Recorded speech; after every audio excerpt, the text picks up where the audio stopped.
Welcome students on my next video. I hope you all are doing good. Last video में students हम chapter 3 कर रहे थे which was understanding quadrilaterals. आज हम उनकी सारी properties एक बार फिर से recall करेंगे, right? Then हम उसकी last exercise करेंगे which is 3.4. अगर आपने मेरी previous video देखी है तो आपको याद होगा हमने उसमें कुछ advanced way से definition सीखी थी quadrilateral, trapezium, rhombus, parallelogram, rectangle and square की, राइट और उसके साथ हमने उसकी कुछ प्रॉपर्टीज भी करी थी, उनके एंगल्स एंड डायगोनल्स कैसे बिहेव करते हैं वो भी समझे थे। तो इसमें हम उसकी प्रॉपर्टीज एक बार फिर से रिकॉल करेंगे।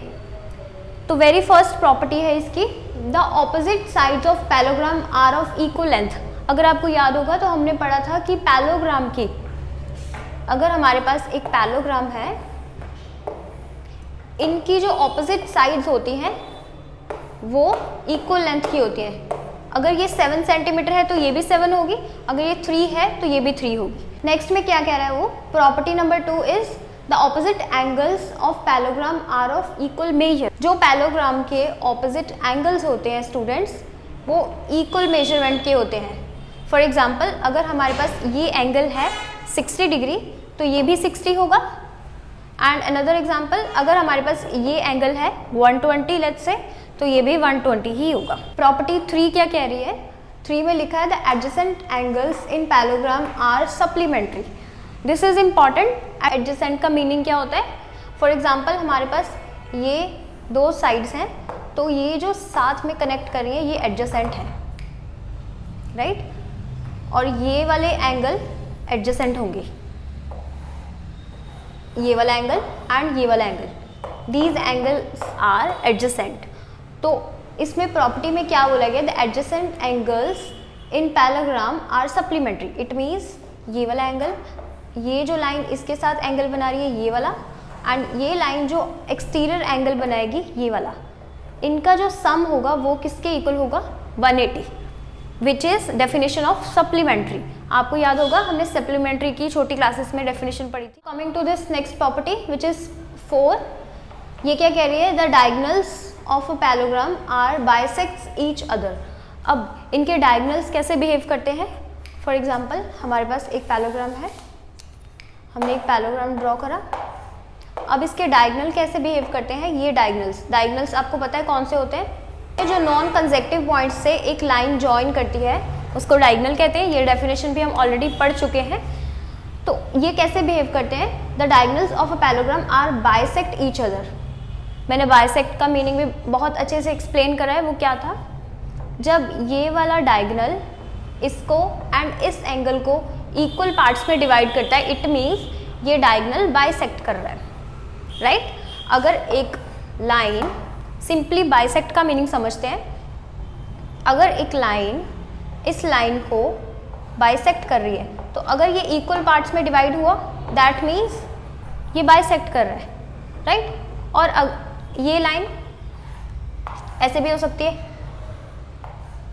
इस केस में भी हम कह सकते हैं अगर ये 2 सेंटीमीटर है तो ये भी 2 सेंटीमीटर हुआ, तो इस केस में भी हम कह सकते हैं कि ये लाइन इस लाइन को बाइसेक्ट कर रही है। एंड अनदर केस में क्या हो सकता है कि ये जो लाइन है वो परपेंडिकुलर बी हो, ये जो लाइन अगर इसके परपेंडिकुलर बी है तो हम इसको क्या बोलते हैं, दिस इज परपेंडिकुलर बाइसेक्ट, ठीक है। तो ये परपेंडिकुलर भी है, मीन्स इसके साथ 90 भी बना रही है और इन पार्ट्स को इक्वल पार्ट्स में डिवाइड भी कर रही है, तो इसको क्या बोलेंगे, परपेंडिकुलर बाइसेक्टर। प्रॉपर्टी में बेसिकली क्या बोला है, ये जो डायगोनल्स हैं पैलोग्राम के ये बाइसेक्टर है, सिंपल, ठीक है, बाइसेक्ट कर रहे हैं एक दूसरे।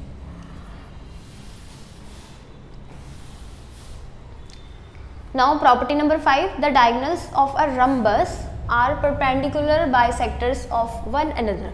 अभी मैंने परपेंडिकुलर बाइसेक्टर का मीनिंग समझाया है। अगर हमारे पास एक रम्बस है तो इसके जो डायगोनल्स हैं ये कैसे बिहेव करेंगे, ये परपेंडिकुलर बाइसेक्टर भी होंगे, राइट परपेंडिकुलर बाइसेक्टर भी होंगे। Next is the diagonals of a rectangle are of equal length. अब हमारे पास अगर एक रेक्टेंगल है तो इसके डायगोनल्स, ये जो लेंथ है इसके डायगोनल्स कैसे बिहेव करेंगे, ये जो लेंथ है डायगोनल की इस लेंथ के इक्वल होगी। अगर ये लेंथ 7 सेंटीमीटर है तो ये भी 7 होगी। इस दोनों को हमें समझना इंपॉर्टेंट है, बाइसेक्ट को एंड डायगोनल्स जब इक्वल लेंथ में होते हैं तब कैसे बिहेव करते हैं, ठीक है। नेक्स्ट प्रॉपर्टी में क्या बोला है, the diagonals of a square are perpendicular bisectors of each other. अगर हमारे पास एक स्क्वायर है, स्क्वायर जिसकी चारों साइड सेम होती है, आपको पता है, ठीक है, तो इसका जो डायगोनल ऐसे ड्रॉ होगा वो क्या होगा, परपेंडिकुलर बाइसेक्टर। परपेंडिकुलर भी होगा एंड उसको बाइसेक्ट भी करेगा, मीन्स इक्वल पार्ट्स में डिवाइड भी करेगा, राइट। तो ये तो हुआ रिकॉल, जो हमने प्रॉपर्टीज ऑलरेडी पढ़ ली है, राइट। तो इसके बिहाफ पे अब कुछ सम्स हैं, कुछ प्रॉब्लम्स हैं, वो सॉल्व करके देखते हैं। हम कुछ प्रॉब्लम्स देख लेते हैं। तो very first question is find x y z. अब एक्स वाई जेड इसमें क्या है, एंगल्स हैं of a parallelogram. Complete statement is find angle x, angle y, angle z in a given parallelogram, right. तो हमें एक एंगल गिवन है ये 100 और यहाँ पे एक्स, वाई एंड जेड। अभी हमने जितनी भी पैलोग्राम की प्रॉपर्टीज़ और डेफिनेशंस पता है उसकी हेल्प से हम ये सॉल्व करेंगे। तो आपको याद होगा हमने अभी जस्ट एक प्रॉपर्टी रिकॉल करी थी which is opposite angle of a parallelogram is equal, right. Solution is, सबसे पहले हम वो लिख लेंगे जो हमें गिवन है। गिवन एंगल इज, कौन सा गिवन है, ये एंगल बी। बी एंगल कितना गिवन है हमें, 100, राइट। तो इसके एग्जैक्टली ऑपोजिट कौन सा एंगल है हमारे पास, D. Opposite angle of B is angle D. तो हमें बी के एग्जैक्टली ऑपोजिट डी है given which is Y. Y उन्होंने ज्यूम करके हमें बताया हुआ है, हमें उसकी वैल्यू निकालनी है। तो हम यहाँ पे क्या लिखेंगे, अकॉर्डिंग टू प्रॉपर्टी। अभी हमने पैलोग्राम के एंगल्स की प्रॉपर्टीज़ पढ़ी थी, उसमें क्या बोला था कि जो पैलोग्राम के ऑपोजिट एंगल्स होते हैं वो इक्वल होते हैं। तो इसके अकॉर्डिंग हमारे पास एंगल बी एंगल डी के इक्वल हुआ। एंगल बी हमें गिवन है 100, तो डी की वैल्यू आ गई 100। अब डी कितना एज्यूम करा था उन्होंने, वाई। इट मीन्स वाई के लिए हमारे पास एंगल हुआ 100। अब रेस्ट कौन सा एंगल हमारे पास पेंडिंग है, ये एंगल ए मीन्स जो जेड एज्यूम्ड है and angle X. According to the property ये एंगल्स भी इक्वल होंगे। X is equals to Z, जितनी एक्स की वैल्यू होगी उतनी ही जेड की होगी।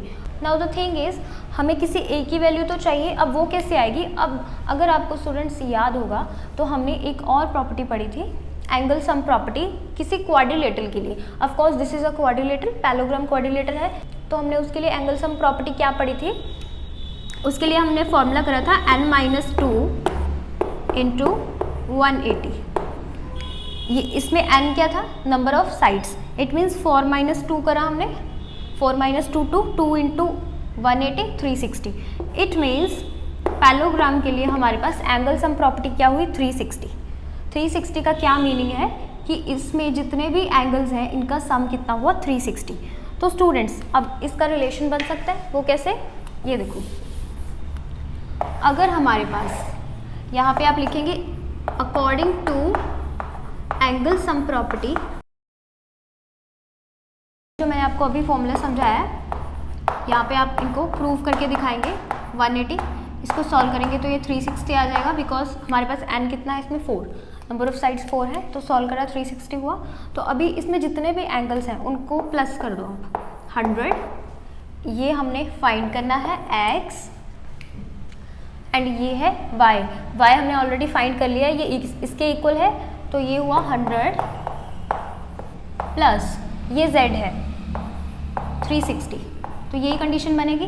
अब देखो हमारे पास x और z है, ये डिफरेंट वेरिएबल्स हैं। अब अगर हम इसको सेम वेरिएबल में कन्वर्ट कर दें तो हमारे लिए कैलकुलेशन इजी हो जाएगी। सेम वेरिएबल में कन्वर्ट कैसे होगा, इस कंडीशन से कि ऑपोजिट एंगल्स आर इक्वल, तो x और z के इक्वल है, तो हम z की प्लेस पे देखिए, z की प्लेस पे हम x लिख सकते हैं, x 360।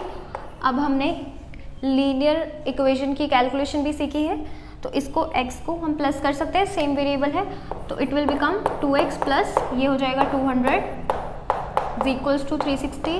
स्टूडेंट्स अब आपको कैलकुलेशन आती है, इट्स वेरी इजी, आप इसको सिंप्लीफाई कर लीजिए, ये हो गया 160, तो x आपके पास आएगा 80।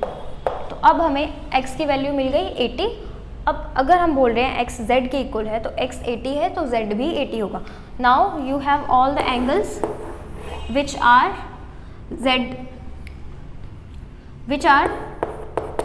x is equals to 80, y is equals to 100 and z is equals to 80।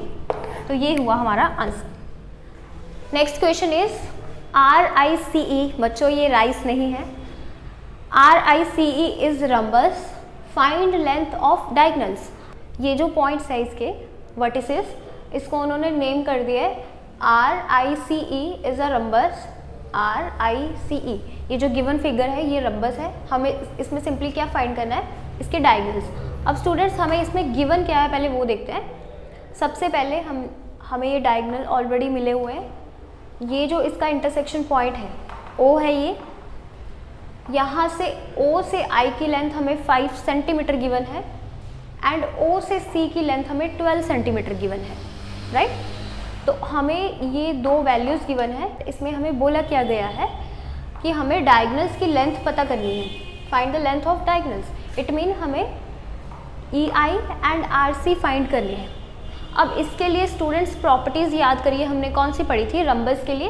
एक तो हमें पता है कि रंबस जो है इसके जो डायगनल्स हैं वो परपेंडिकुलर बाइसेक्टर होते हैं, ये बाइसेक्ट तो करते हैं प्लस ये परपेंडिकुलर बाइसेक्टर होते हैं। परपेंडिकुलर बाइसेक्टर की डेफिनेशन हमने पढ़ी थी, वो क्या होती है कि अगर किसी फिगर में किसी भी क्वाड्रिलेटर में बोला गया है कि इसके डायगनल परपेंडिकुलर बाइसेक्ट कर रहे हैं, इट मीन्स ये एंगल्स भी सेम है प्लस यहाँ पे जहाँ पे इंटरसेक्शन हो रहा है ये वाली साइड्स भी इक्वली वो डिवाइड कर रहे हैं। अगर ये 2 सेंटीमीटर होगी तो ये भी 2 सेंटीमीटर होगी, ये मीनिंग होता है परपेंडिकुलर बाइसेक्टर का, ठीक है। तो हमें रंबस के केस में ये प्रॉपर्टी पता है तो हम इसको यूज़ कर सकते हैं students.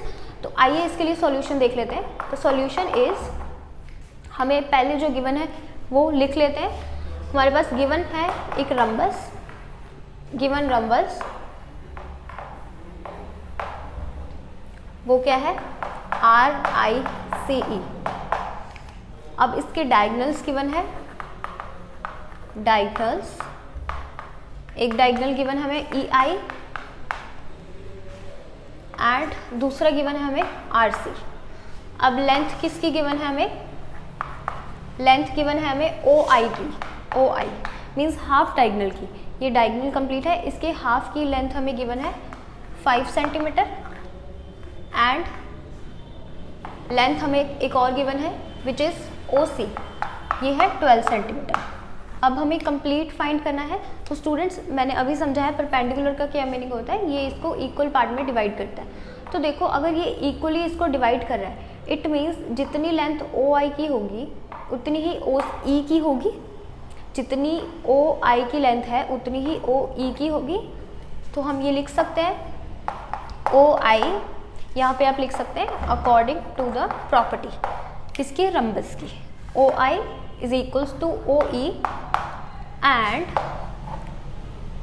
OC is equals to OR, OC is equals to OR।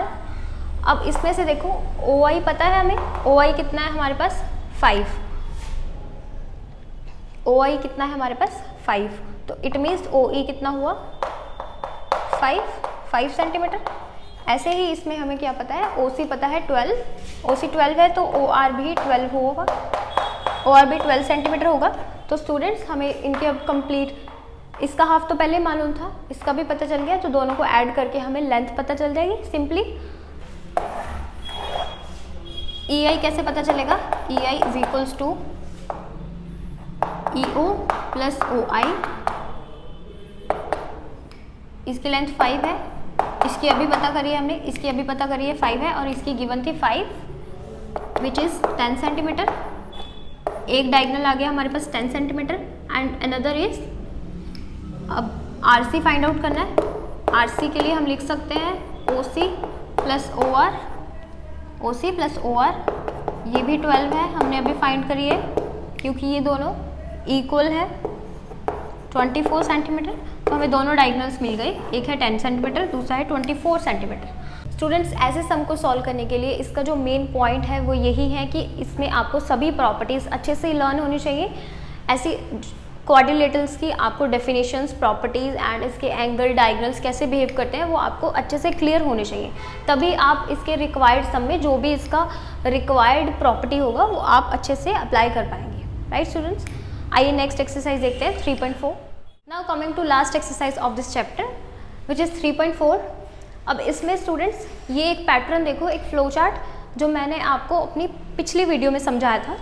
इसमें क्या था, ये मैंने क्वाड्रिलेटरल, इसके बाद ट्रेपीजियम लिया था, this is parallelogram, rhombus, rectangle and square, साथ में इसकी डेफिनेशंस एंड प्रॉपर्टीज़ लिखी थी। ये पैटर्न मैंने दोबारा इसलिए ड्रॉ करा है क्योंकि हम अब जो ट्रू फॉल्स करेंगे उसके लिए हमें ये पैटर्न रिक्वायर्ड होगा, इसी के हेल्प से हम इस ट्रू और फॉल्स को सॉल्व कर सकेंगे। ठीक है, तो मैं आपको एक बार रिमाइंड करवा देती हूँ। इस फ्लो में मैंने ये ड्रॉ करा था, उसमें मैंने लास्ट में एक चीज़ कही थी, वो क्या थी कि जैसे जैसे हम ये नीचे आते जाएंगे, डाउनवर्ड आएंगे, तो ये अपनी पिछली शेप की प्रॉपर्टीज़ एंड कंडीशंस को कंटेन करता जाता है। राइट, अब इसकी हेल्प से हम कुछ ट्रू फॉल्स सॉल्व करेंगे। स्टूडेंट्स इसको बहुत ध्यान से समझना, ये सारी जो डेफिनेशंस एंड प्रॉपर्टीज़ एप्लीकेबल होने के बाद ही हम इसको सॉल्व कर पाएंगे। ठीक है, तो सबसे पहले हमें क्या पूछा गया है, ऑल रेक्टेंगल्स आर स्क्वायर्स। तो आपको ये सोच समझ के बताना है। उन्होंने कहा है कि सभी रेक्टेंगल स्क्वायर्स होती हैं। ये रेक्टेंगल है, वो कह रहे हैं कि सारी जितनी भी रेक्टेंगल्स होंगी वो स्क्वायर होगी। What you think? No, this is false. सभी रेक्टेंगल स्क्वायर नहीं होती, दिस इज फॉल्स। बिकॉज मैंने क्या बोला था, जैसे डाउनवर्ड आते जाएंगे, सिंपल इसको याद रखने का यही मेथड है कि ये अपनी पिछली शेप की कंडीशंस एंड डेफिनेशंस को कंटेन करता जाता है। ये सारी स्क्वायर्स, रंबस एंड रेक्टेंगल हो सकती हैं, बट ये वाइस वर्सा ट्रू नहीं है। तो इस क्वेश्चन में हमें वाइस वर्सा बोला है कि सभी रेक्टेंगल स्क्वायर है, that's why this is false. Next is all rhombus are parallelogram. अब इसको ध्यान से समझना, इसमें बोला है कि सारे रंबस पैलोग्राम होती है, विच इज़ येस, ये ट्रू है, जो सारी रंबस हैं वो पैलोग्राम होती हैं। तो इसके लिए हम लगाएंगे answer is true. Next is all squares are rhombus and also rectangles. सभी स्क्वायर्स, रंबस एंड रेक्टेंगल्स होती है, येस, सिंपली यहाँ पे विजिबल है ये तो, हाँ? और इसकी कंडीशन भी यही कहती है कि सभी स्क्वायर्स जो रंबस एंड रेक्टेंगल्स होती हैं। तो इसके लिए भी आंसर हुआ ट्रू। स्टूडेंट्स ये सारे क्वेश्चन आप फटाफट से तभी सॉल्व कर पाएंगे अगर ये आप करेक्ट पैटर्न में इसको ड्रॉ करेंगे। अगर आपको एग्जाम में ऐसा कुछ आता है तो इसकी हेल्प से आप विद इन 1 सेकेंड आंसर दे सकते हैं। ठीक है, बस इसको सिंपली याद रखने का मैंने एक वे बताया, जैसे जैसे हम नीचे आते जाएंगे वैसे ही अपनी प्रीवियस शेप्स की डेफिनेशंस एंड कंडीशंस को कंटेन करता जाता है।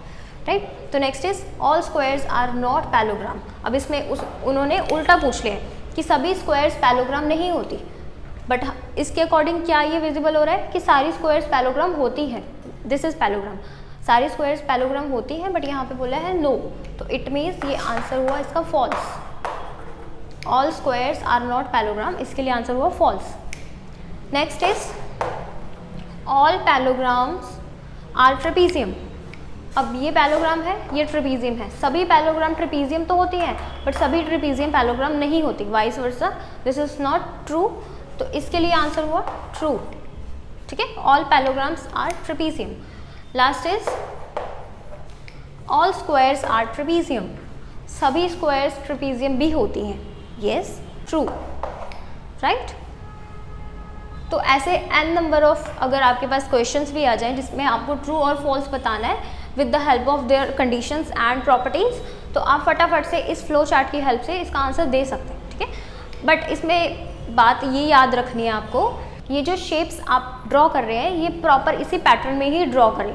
राइट, जैसे मैंने आपको अपनी प्रीवियस वीडियो में समझाई थी। और स्टूडेंट्स अगर आपने मेरी प्रीवियस वीडियो नहीं देखी तो प्लीज़ एक बार देखिए। राइट, इसकी हेल्प से आप उसकी डेफिनेशंस एंड प्रॉपर्टीज़ बहुत अच्छे से समझ पाएंगे एंड फर्दर इसके ट्रू फॉल्स भी सॉल्व कर पाएंगे। Right, so this is end of the chapter number 3। Right, तो नेक्स्ट वीडियो में मिलेंगे नेक्स्ट चैप्टर के साथ। एंड स्टूडेंट्स अगेन मेरी रिक्वेस्ट है, अगर आपको मेरी ये वीडियोज़ थोड़ी सी भी हेल्पफुल रखती हैं समझने में, क्वेश्चन सॉल्व करने में एंड कंसेप्ट समझने में, तो प्लीज़ आप इसको लाइक करें एंड ज़्यादा से ज़्यादा जो बच्चों को रिक्वायर्ड है उनके साथ शेयर करें। एंड हमें सपोर्ट करने के लिए आप हमारा चैनल सब्सक्राइब भी कर सकते हैं। Thanks for watching.